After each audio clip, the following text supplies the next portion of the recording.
아시아에서도 아주 가난한 나라이자 개발도상국에 불과했던 한국이라는 나라가 세계에서 유례없는 고속 성장을 이뤄내고 세계 10대 선진국 반열에 올라갈 수 있었던 가장 큰 원동력은 바로 대한민국 국민이라고 할 수 있습니다. 그야말로 한국인들의 투지와 끈기, 그리고 영리함으로 인해 지금의 위치까지 올라올 수 있었던 것이죠. 그리고 이러한 한국인들의 능력을 가장 쉽고 빠르게 확인할 수 있는 곳이 바로 기업이라고 할 수 있습니다. 한국인들이 일하는 모습과 기업 문화만 보더라도 왜 한국이 성장할 수밖에 없었는지 알 수 있는 것이죠. 실제로 한국인들과 같이 일해본 외국인들의 경우 다른 나라에서는 상상할 수 없는 한국인들의 일처리 속도를 보고 그야말로 경악하는 반응을 보일 수밖에 없다고 합니다. 하지만 한국과 함께 가장 많은 업무 시간을 가지고 있다는 일본의 경우 한국과는 완전히 비교되는 기업 문화를 가지고 있으며 이를 자세히 들여다보면 왜 일본이라는 나라의 성장이 한국에 비해 멈춰 있는지 확인할 수 있습니다. 그럼 비슷할 것만 같은 한국과 일본의 기업 문화는 도대체 얼마나 차이가 나는 걸까요? 일단 일본의 경우 일부 회사들을 제외하고는 직원들의 공간을 나눠주는 파티션이 완전히 없는 사무실이 대부분이라고 합니다. 그만큼 직원들의 모든 행동은 감시를 당하게 되고 딴짓을 하지 않는다고 해도 직원들은 항상 불편한 상태로 근무를 할 수밖에 없는 것이죠. 그리고 일부 기업들의 경우 아직까지도 매일 아침 초등학교처럼 조회와 더불어 체조를 진행한다고 합니다. 뿐만 아니라 오후 퇴근 시에 종례를 하는 경우도 많으며 매일 아침마다 다 함께 파이팅을 외치며 일을 시작하는 경우도 쉽게 볼 수 있다고 합니다. 그리고 한국 기업은 잘못을 했을 경우 심할서를 쓰는 반면 일본에서는 일명 반성회라고 해서 마치 벌을 받는 것처럼 자아 비판의 시간을 가지도록 한다고도 합니다. 요즘 한국 기업에서 이런 문화가 있다면 어떤 반응이 생겨날지 기대가 될 정도로 지금 한국에서는 도저히 상상할 수 없을 문화라고 할 수 있습니다. 일본만의 특이한 기업 문화는 여기에서 그치지 않습니다.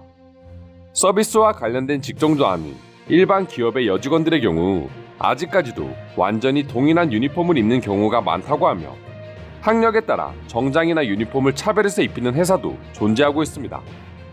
심지어 마치 중학교 교복을 입는 것처럼 남자 직원과 여자 직원 개별로 출근 복장부터 해서 머리 스타일과 화장법까지 자세하게 규율로 만들어놔 직원들의 복장과 스타일을 규제하는 경우도 쉽게 찾아볼 수 있다고 합니다.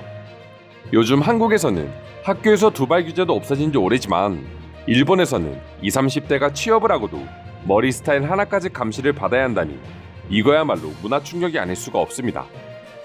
물론 일본의 이러한 기업 문화들은 업무적인 성과를 내는 데 있어서는 장점이 될 수도 있다고 말할 수 있습니다. 직원들이 다른 데 신경 쓰지 않고 오로지 일에 집중할 수 있기 때문이죠. 한국 역시 8, 90년대에는 일본과 같은 기업 문화를 가지고 있는 회사들이 아주 많기도 했었습니다. 하지만 반대로 생각해보면 일본은 역시나 변화를 두려워하고 과거의 악습만 계속해서 유지하고 있다는 걸 확인할 수 있는 부분이기도 합니다. 외국인들 역시 일본에서 근무하며 기업 문화를 겪어보고서는 충격을 받는 경우가 허다하며 한국과 일본의 기업을 모두 경험해본 경우 왜 이렇게 한국과 일본의 격차가 벌어지는지 이해할 수 있겠다는 반응까지 보여주게 되는 것이죠. 이 외에도 수많은 외국인들은 이처럼 한국에서는 상상도 할 수 없는 일본만이 가지고 있는 기업 문화에 대해 여러 가지 반응을 보여주고 있는데요. 지금부터 자세한 내용 소개해 드리도록 하겠습니다. 일본의 일부 기업은 기술과 법률이 진보적으로 변경되더라도 일본 직원들은 이전에 가지고 있던 직업정신을 강조하고 있다. 그러니 일본 경제가 비효율적인 건 당연할 수밖에 없는 것이다. 대부분의 일본인 직원은 요구휴가를 50% 정도밖에 받지 못합니다. 일본에서는 1년에 5일 이상 쉬지 않는 사람들도 만날 수 있는데 생각해보면 미친 짓입니다. 일본에서는 근무 중에도 퇴근 후에도 모든 생활이 감시당하는 느낌이야. 마치 내가 여가 생활을 즐길 때에도 직장 상사에게 허락을 맡아야 할 것 같은 분위기라고 할까나? 저렇게까지 엄격하게 관리해서 업무 생산 능력이 올라가는 시대는 이미 끝났어. 일본인들도 분명 편하게 일할 수 있다면 더 높은 효율을 가질 수 있는 능력을 가졌지만 그들은 불안하기에 절대 변화를 시도하지 않을 거야. 일본에서 일자리를 찾고 있다면 형편없는 회사가 많고 문제가 많은 문화를 가지고 있는 회사 역시 많다는 것을 알아야 합니다. 당신이 할 수 있는 건 이 모든 걸 면접 과정에서 파악해내는 것입니다. 한국과 다르게 일본 기업들은 통제하려는 욕구가 너무 강하다. 특히 외국인에게는 그런 경향이 더욱 크게 나타나는데 내가 일본에서 근무했던 몇 달은 정말 감옥에 갇혀있던 기분이었다. 현재의 간행에 집착하고 변화를 두려워하는 것 같습니다. 일본인들은 변화가 심각한 문제를 야기할 경우 책임을 져야 한다는 강렬한 압박을 받고 있는 것처럼 보여집니다. 한국인들은 어떻게든 빨리 일을 끝내고 퇴근을 하기 위해 노력하는 반면 일본인들은 필요하지 않는 경우에도 사무실에 늦게 머무른다.